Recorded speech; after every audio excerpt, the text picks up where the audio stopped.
You're listening to Members of the Jury, the show that takes you straight into the trenches of justice, where the passion, players, and consequences are real. Each episode, we examine current events happening in the system. From the battles in courtrooms to the streets demanding reform, we bring those stories here to you, the members of the jury, because we aren't afraid to take it to the box. Welcome back to Members of the Jury. I'm your host, Lucas Hursty, and today we have an amazing policy breakdown and comparison. America and Americans, they love to boast about how they and we as a country are the best at everything. And if you're a rational person, if you're a reasonable person, well, you know that's just not true. That there's always grounds and room for improvement, and that we as people, as Americans, and as a country take no exception to that. There are definitely flaws in our system and things that we can learn from other countries and their systems on how to better. So today, we're going to do just exactly that. We're going to open up the rooms of our Members of the Jury podcast. And with us today, we're going to have podcast creator and co-host. And we are super excited to have her on the show. She's going to be able to talk to us about some of the things that exist in Canada and just what their take is on some of the system that America has. So with us is co-host of the Unethical Podcast, Celeste. Celeste, please introduce yourself to the members of the jury. What's up, members of the jury? Pleased to be here. Thanks so much, Lucas. I come to you over from Unethical Podcast, where we talk about true crime, but we don't talk about it nearly as professionally there. Let's just say that. But I do have a background in, I guess, what you would call pre-law. Our system's a little bit different up here, so our school doesn't really do sort of pre-law before law school. You kind of get to take whatever you want, which is one of the things that's way better about Canada. No offense. So I'd like to talk to you guys a little bit about how we do things up here and maybe some policies that could be adopted down south, particularly now that there's so much room for possibility with COVID coming to an end. So, well, you know what I mean, vaccinations. Yeah, one would hope. I know that definitely seem to have better news coming out as it relates to COVID than we were a year ago, and so definitely hopeful to a return of a normal system. And we do want to just say thanks again for giving us your time. If you guys love true crime podcasts, I definitely encourage you to look up Unethical, find them on social media, and give them a listen and follow. They definitely have an interesting spin. They talk about, cases from all over the globe, in America, in Canada, in Australia, just anywhere and anything, and they have really good, interesting takes. It kind of adds a nice little satirical and comedical relief to sometimes some gnarly and gruesome facts. So we're super excited to have you here. Yeah, I'm really happy to be here, and I'll just add to what you were saying. Our podcast is Case Studies in Controversy. So if you like that debate style, you're going to like our podcast. So come check us out. And I think that the members of our jury are, fans of that controversy. That's what criminal justice is. That's what trial is. And so I totally see them enjoying that.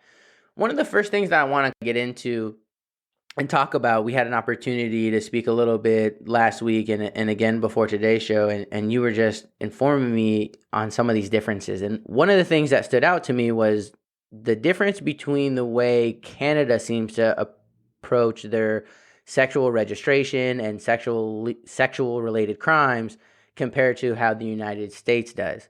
So on a surface level, can you just give the members of the jury a little bit of background? Essentially, the way that we handle our sex offenders is we don't have sort of a blast system that you see, particularly in media and crime shows, where, let's say, for example, a man's daughter goes missing and he checks the sex offender list and he starts breaking down the doors of the nearest pedophiles. And we don't have that here. We don't have sort of a centralized database that anyone can access. We have a targeted warning system. And so if an offender is released into your immediate area, you may receive a warning. This is often only true if they are repeat offenders. Often the first time, this isn't the case. We won't assign someone to the sex offender registry as part of their sentence in first cases, in certain instances. Obviously, child molesters are very different, but for example, public urination and things like that, which can land you on the list down there, that's very rare up here for that to happen. And you're totally right. See, that sounds so interesting to me because it sounds like there is a certain level of sophistication and discretion that goes into the Canadians' application of a sexual registry, and how those who are then required to register on that are ultimately treated.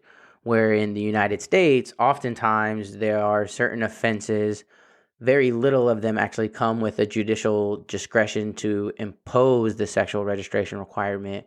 Oftentimes, it's mandatory. And it's mandatory on offenses that aren't necessarily the ones that everyone thinks about when they think of a sexual registration list. I don't think it's any surprise that when someone says, the sexual registration list, their first thought is that person is a child molester. Absolutely. Without a question. And that's not always true. And I think many times it's not true. It's that person maybe had an indecent exposure, or maybe they were slightly above the legal age and their significant other wasn't.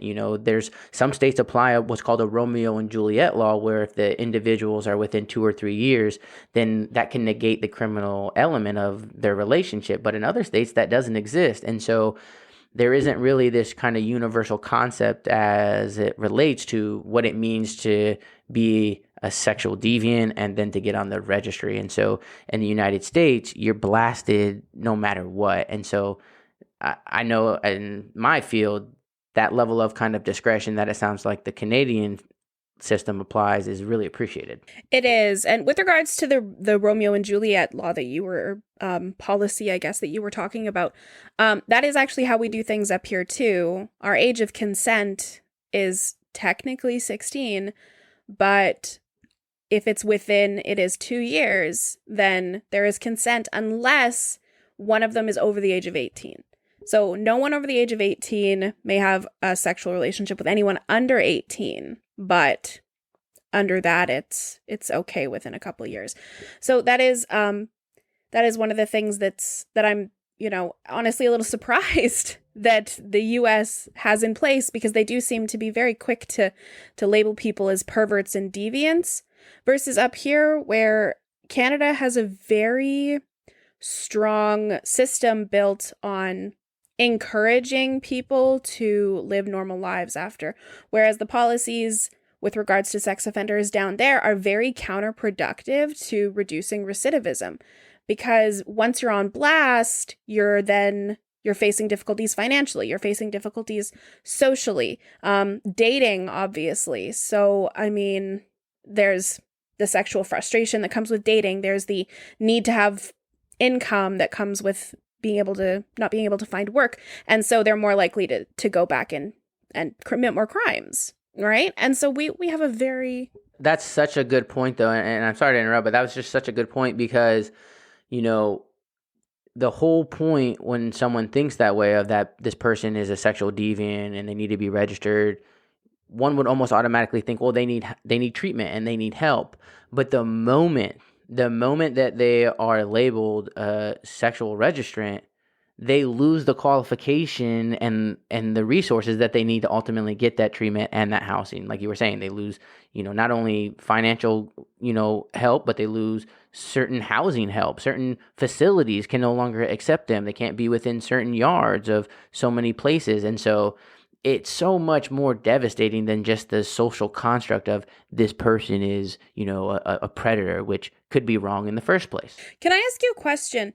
Does your place on the sex offender does an offender's place on the sex offender registry automatically come with the condition that they are not allowed to be within certain distances of certain places? So specifically, a child molester is specifically not allowed to be near schools, playgrounds, or any place that children may congregate. But is that standard with people who are on the sex offender registry for reasons that are unrelated to minors?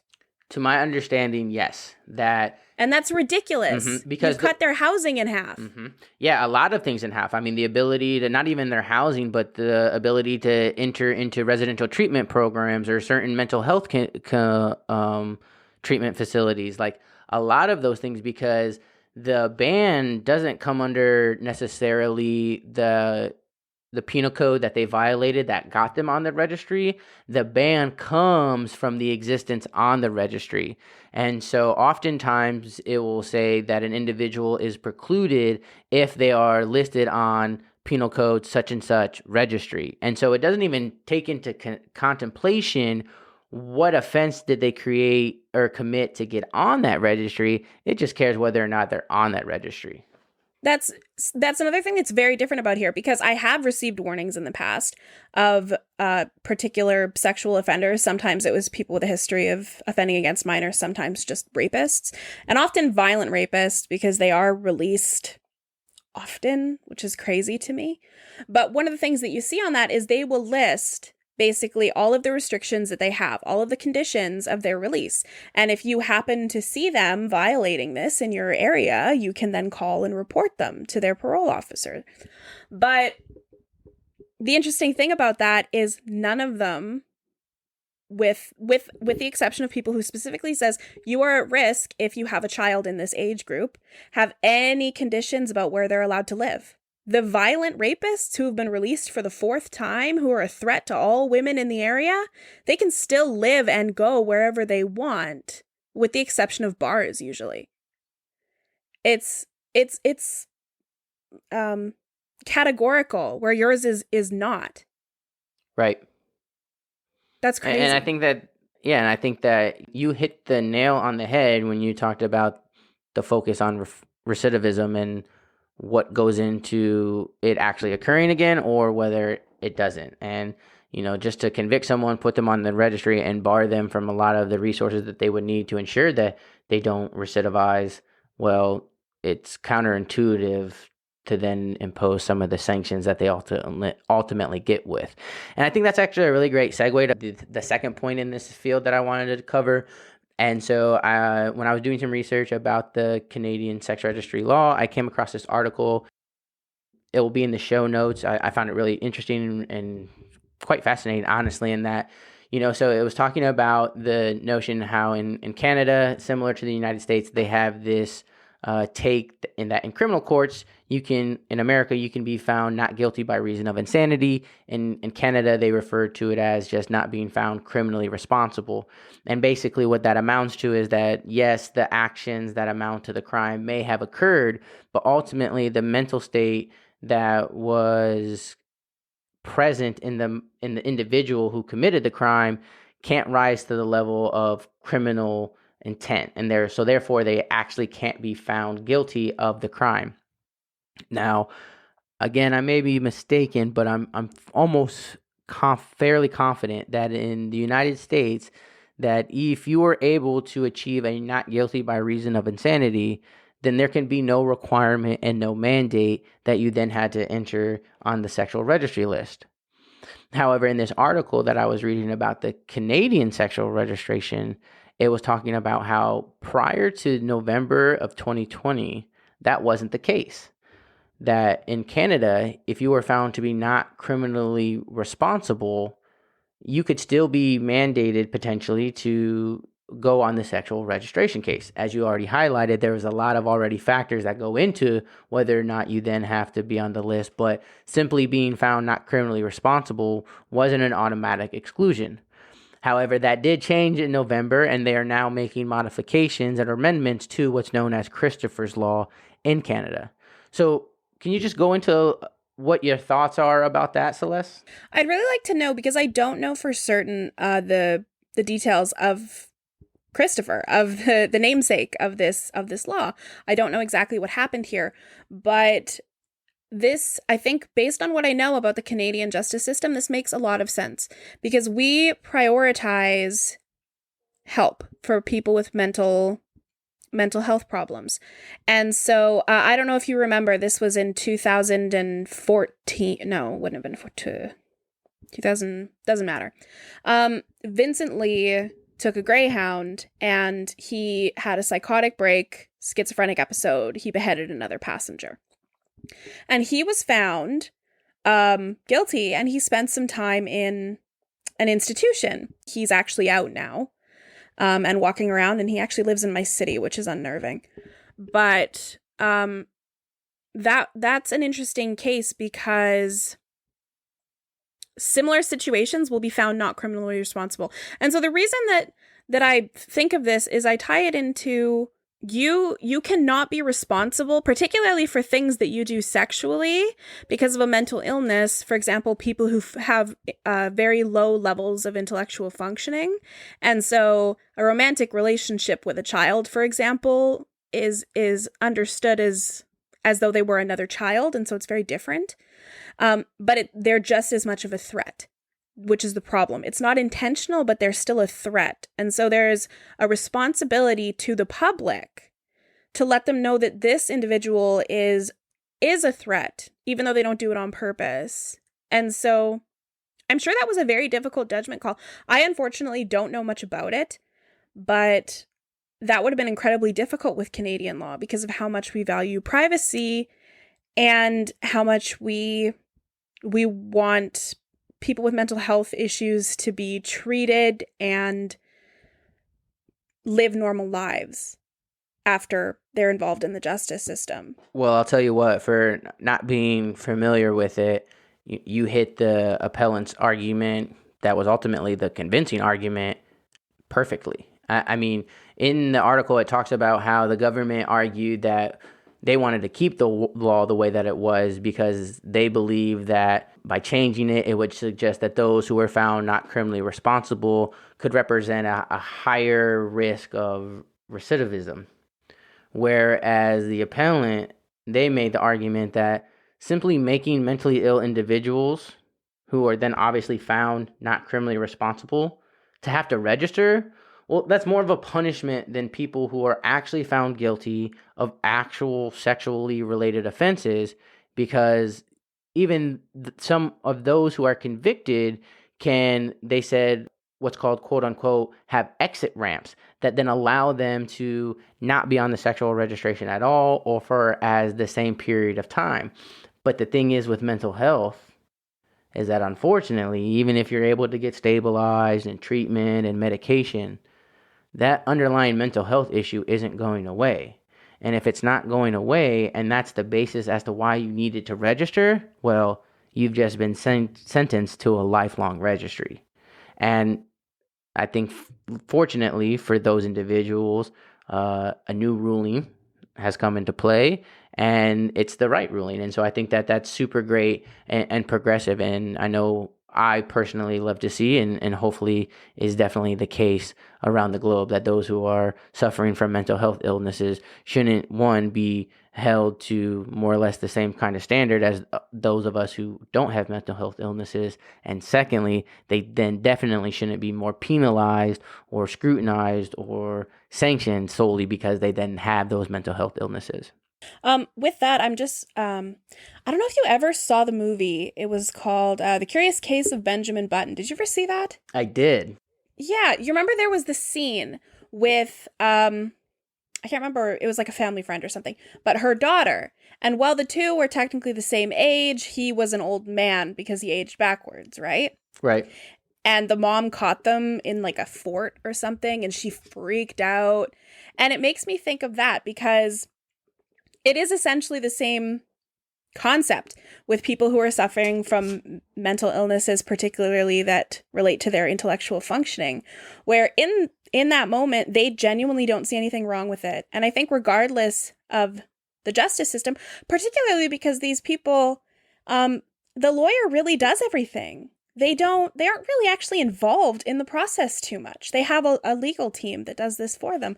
And at the end of it, I don't really think that they fully understand even what they've been through. If you've ever watched a trial involving someone who had low mental functioning, and I don't think they would have learned a lesson from that.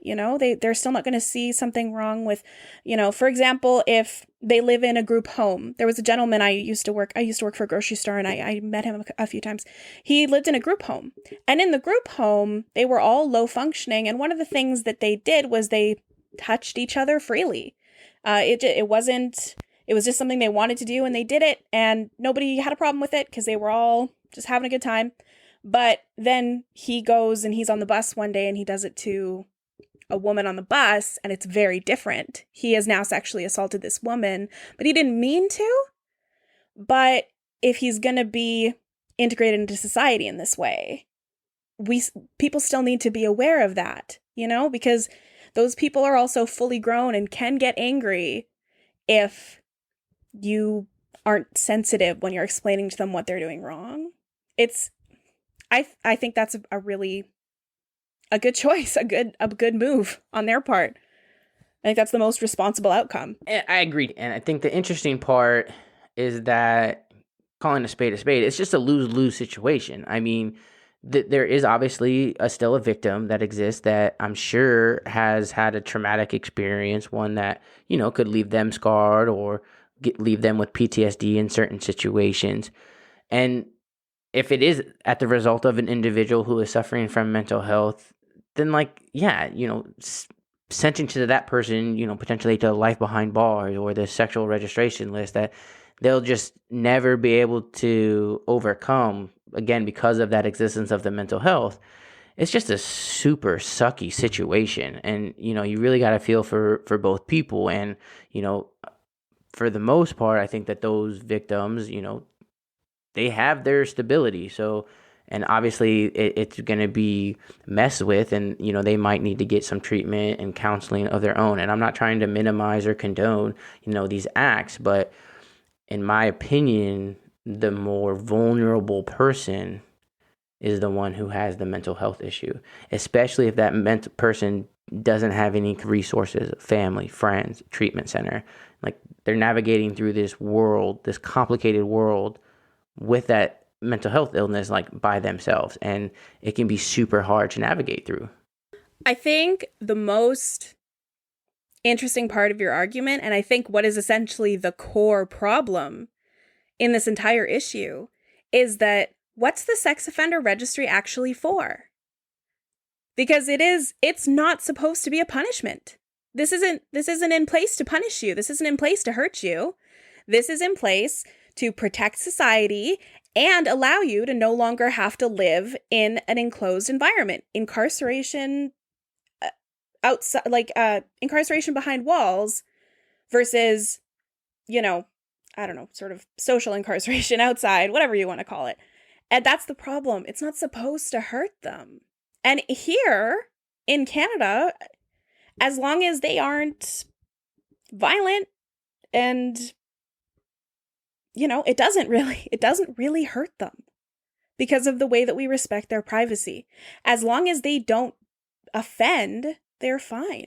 That's a great segue, actually, because one of the other things that I wanted to talk to you about was just that. Now, I know neither myself or you, in our conversation, we realized that neither one of us are privacy experts in our country's fields of privacy. And so we don't claim to be, and, some of the stuff we might say right here could be wrong, but, we wanted to have a conversation about, some surface level stuff that we think apply and some of the differences are. And so, Celeste, we were talking before we jumped on the recording about kind of just some of those things that you were talking about, that, because Canada values privacy, that's an first example of how, there's a difference in that those who are, have to be on the sexual registration or maybe not have to, it isn't necessarily this public facade that each and every person has to go onto because there's level of privacy laws. And one of the other fields that necessarily played a role in was, for example, the police and their ability to obtain information that can then lead to criminal prosecution by way of warrants or search warrants and, looking into people's personal data or even their social media. What is kind of your understanding with regards to that and how it's more difficult for Canadian police to kind of obtain that information? Okay. First of all, I think just as sort of a basis fun fact, let's all keep in mind here, if you're gonna, if you believe that, that your privacy is valued more there, you haven't, or the United States has an entire branch of government dedicated to invading your privacy. We don't have an equivalent up here. There is no part of our government that is equivalent. And so that makes a huge difference in our justice system, because there is no branch of government that can back you up in these kinds of cases, that you have a solid reason, that there is a matter of security here, which is very different. But with regards to privacy, one of the things that comes up often when discussing privacy here, and it often comes up in sort of the wrong context, is with regards to rape victims, where I believe now every province in Canada, you are not allowed to bring up a rape victim's past history whatsoever. In fact, you're not allowed access to it as a defense team.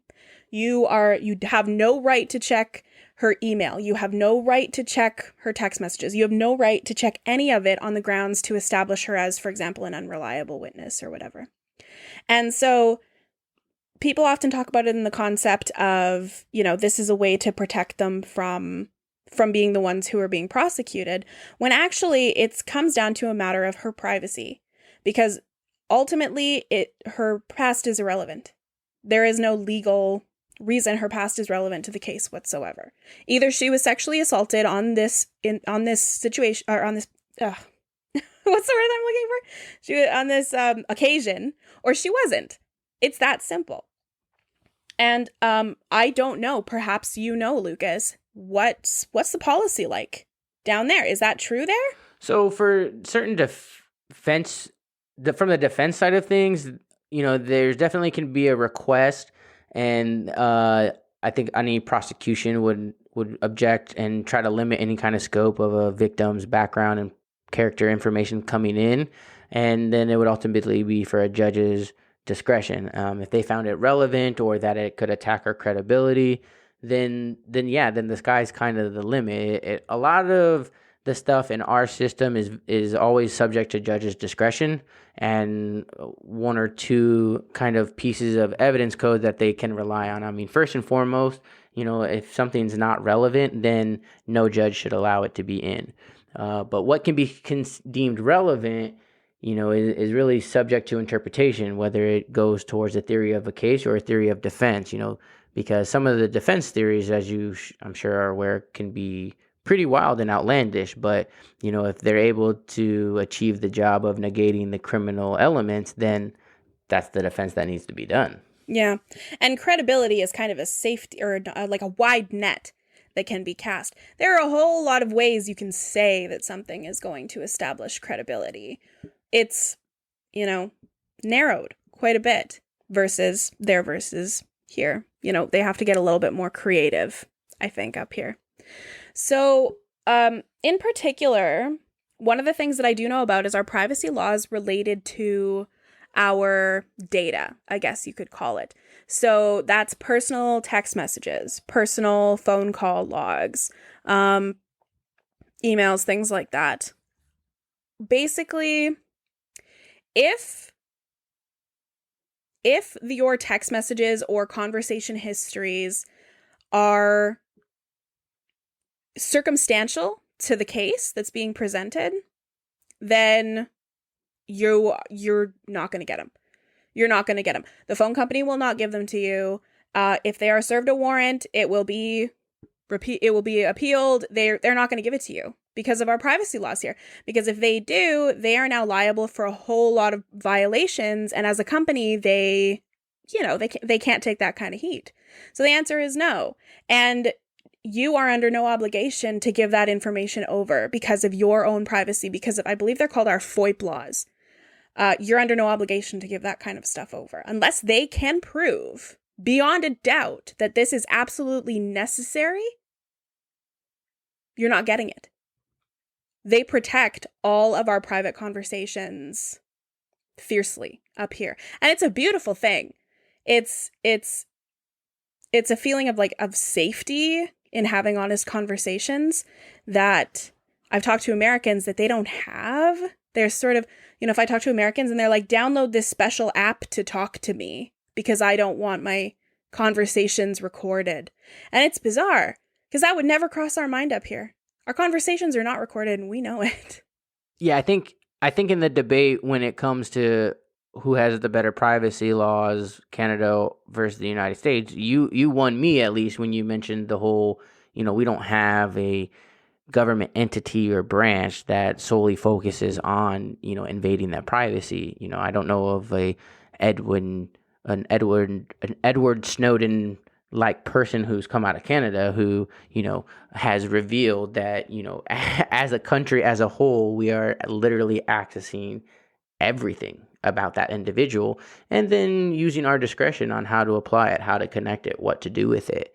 And, that's just terrifying. And to think that if that was happening back in 2008, 2009, to think about where the technology is now and all of the conversations and laws and bills and fight for what we call, eyes in the skies and Big Brother, like it's getting really scary, at least here in America. I can't obviously talk about Canada, and I'm happy to get your thoughts on where you see that kind of societal change happening in Canada. But yeah, we have cameras on our streetlights, on telephone poles, and above buildings, and the sole purpose is to basically just capture anything and everyone. And I understand the reasoning about trying to have safety, but at what cost to your privacy? There's always has to be a balancing scale, because if you talk to I can imagine that if you talk to people on an individual level, they're not okay with their privacy being that infringed for the potential safety that may or not may exist, because you're only being safe if it's actually preventing or capturing crime. And if it's not doing anything related to crime, well, then it's just infringing on your privacy. And I don't think that should be the case. Can I get a little bit anecdotal with you? Of course. There's something that I always think about when I think about privacy here versus there. In America, your conspiracy theories are different than Canadian conspiracy theories. And you may not think so at first, but they are. The difference being the Big Brother, the government is in my brain, I've been chipped, all that stuff. That's very American conspiracy theoryism. We don't have those up here. If you're going to talk Canadian conspiracy theories and the ones that we actually have like established groups that believe this firmly and stuff, we are talking Wendigos. We're talking Bigfoot.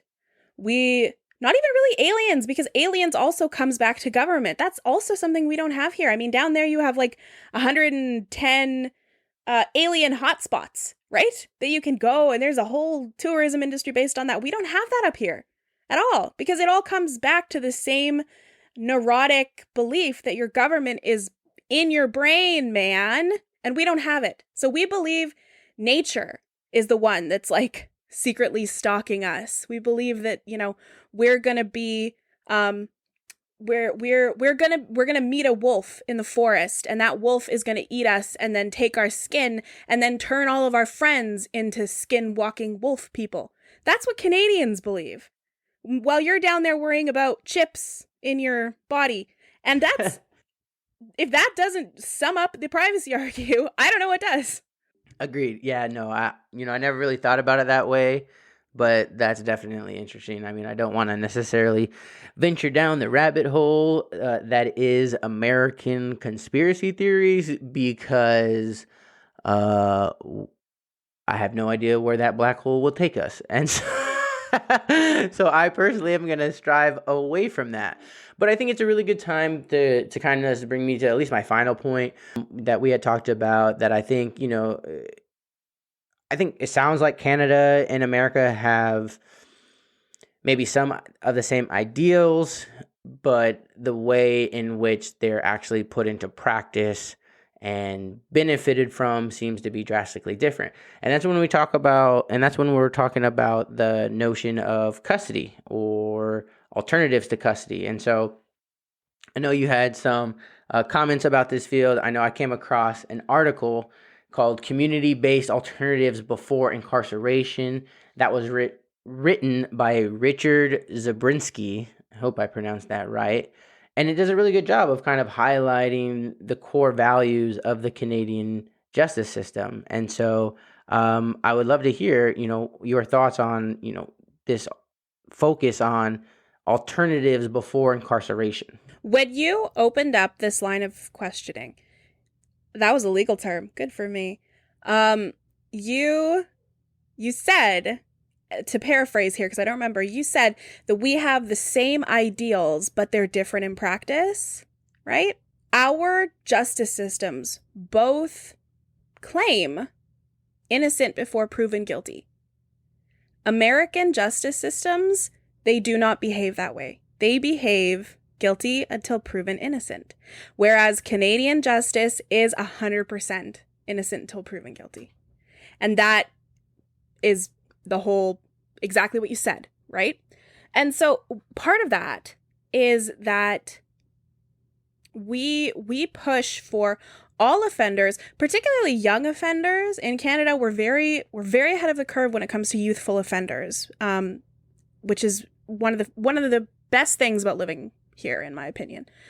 We push for all alternatives before incarceration. And so that can be community service. That can be what's called remanding, where you're out during the week and you live your life, but you're not allowed your freedom on the weekends. Basically, during recreational time, you have to go to the prison and spend the weekend there and contribute and learn your lesson, right? And so it's taking away a liberty, but not all of your liberty, which is what we push for pretty much everyone here.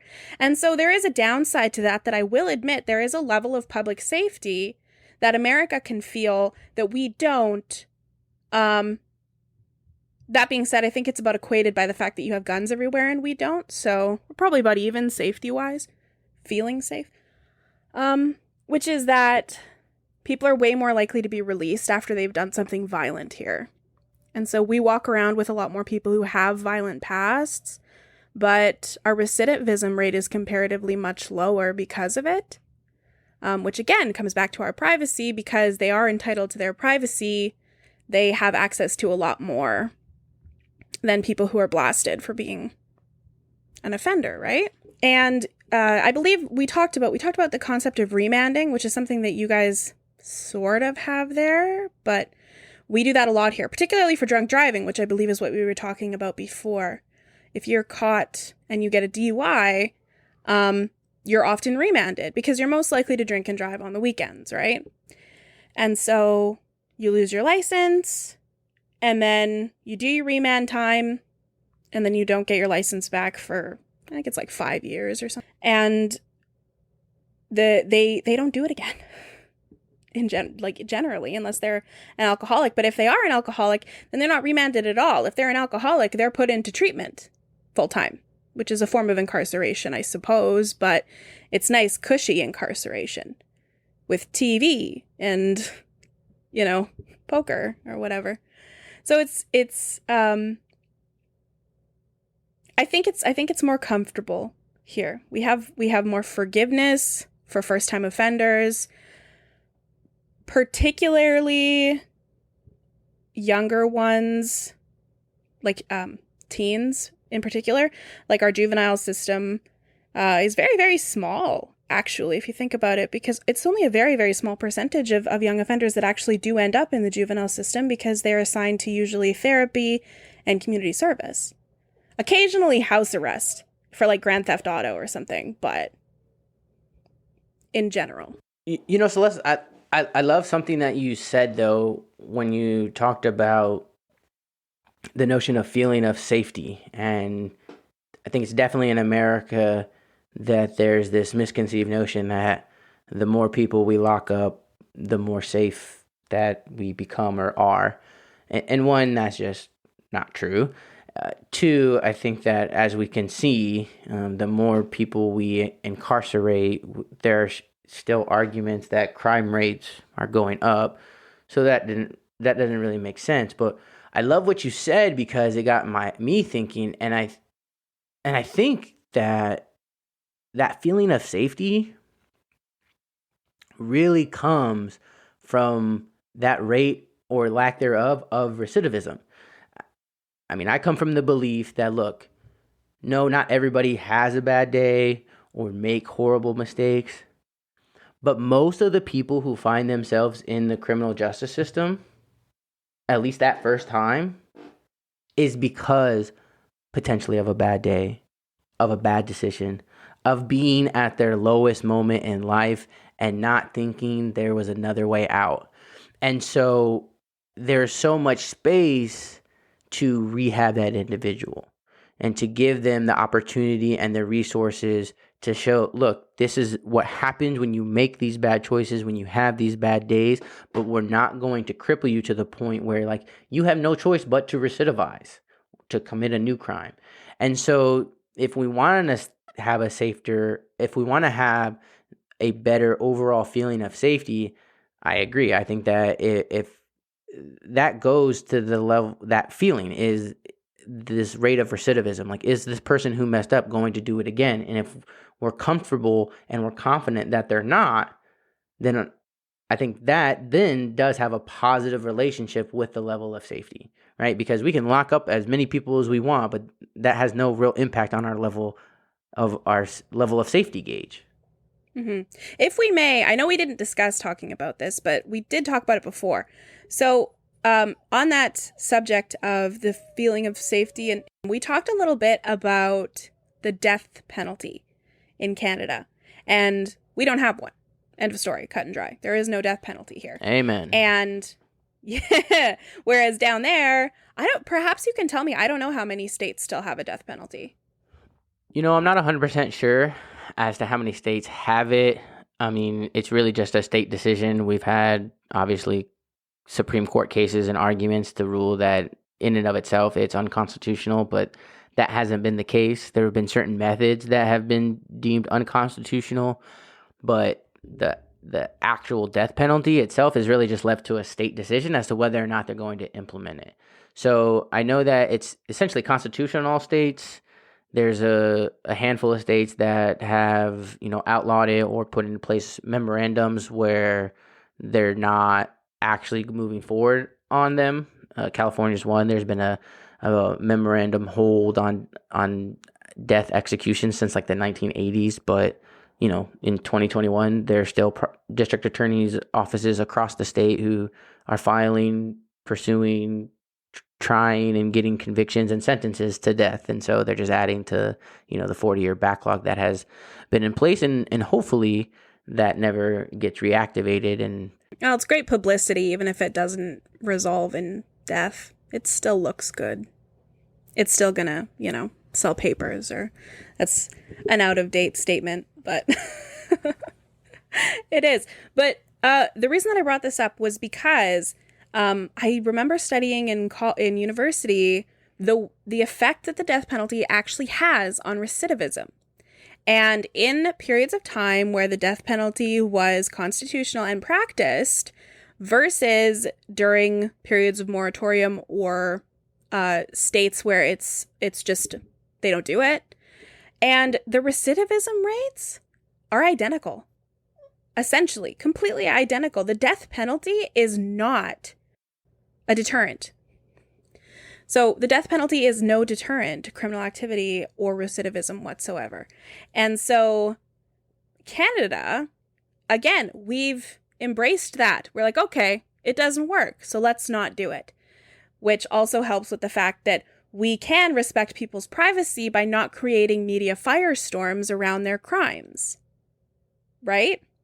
So we also, we have nowhere near the severity of murderers and things that America has had. We've had a few. We're up here. We're on the scoreboard, but we're not, we don't have infamous killers here. And so it's different, but we certainly have murdered and missing Indigenous women that can, very many of them, be traced back to very similar circumstances, because we have a very vulnerable population of them. But I forget where I was going with this. My point is that's one of the things that the American justice system should abandon, is the death penalty. It helps no one. Most of the time, it doesn't even happen. A lot of them die on death row just from getting old, waiting their turn. And death row sucks, so I guess that's kind of a penalty in and of itself. But it's still not a deterrent. So just abandon it. Convert the whole death row thing into essentially a rehabilitation wing where you provide therapy and you try new methods that are actually proven to have some success. A very sort of taboo topic is the whole treatment of what do we do with pedophiles, right? There's so much research on it and nobody's doing it. So why don't you just get rid of the death penalty and you spend some time trying to implement maybe some more time to stop pedophiles from recidivizing, because they are the absolute highest as far as recidivism. It's child molesters, 100%. Yeah, if you ask me, the moment we, as a country, we realized we had just wrongfully executed a person, we should have rethought that whole notion of, moving forward on the death penalty, because one wrongfully executed person is too many, and I don't even know where the number is at now, but there's definitely more than the one. So Celeste, again, we just wanted to say thank you so much for taking the time educating our members of the jury about some of the beautiful parts of the Canadian legal system. Again, all systems, have room for growth and reform, but it definitely sounds like the United States could use a trick or two or some advice from our neighbors up north. And so, I'm really grateful for the advice and the knowledge that you shared with us. As always, we end our show by asking our guests the final question, which is, what is the significance of taking it to the box? So ultimately, with respect to our discussion today, it's improving the life trajectory, let's say, of offenders, right? Because ultimately what we want, or what we should want, is not for these people to live behind bars for the rest of their lives. What we want is for them to assimilate back into society and contribute and leave behind, a legacy that they can be proud of. Ultimately, we want everyone to have the same right to a high self-esteem and not having one mistake ruin their life. And in particular with me, one of the things that I really appreciate about being up here is our privacy. And I think that we should never stop fighting to have our privacy respected and not exploited. We have a right to it. And I think it's important that everyone feels like what they say is safe. And we form much better human bonds that way. We build much better rapport that way. We have much more honest interactions that way. And you know what? Hey, maybe if people were able to be a little bit more open and vulnerable with people that way, we'd have a lot less hostility and maybe a lot less crime in the first place. Who knows? Those are excellent reasons to take it to the box, and that was beautifully said. So thank you again so much for coming on. Again, members of the jury, I encourage you all to go check out Unethical Podcast. It's available on all podcast platforms, and to find them on social media.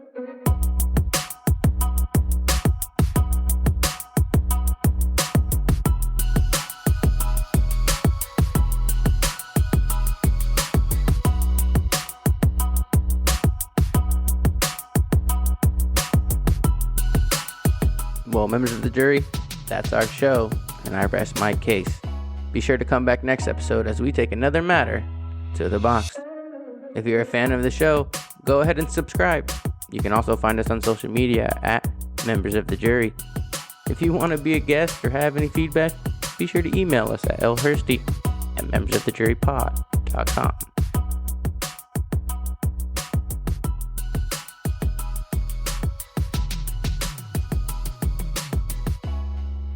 The information in this podcast is provided as general reference work as a public service.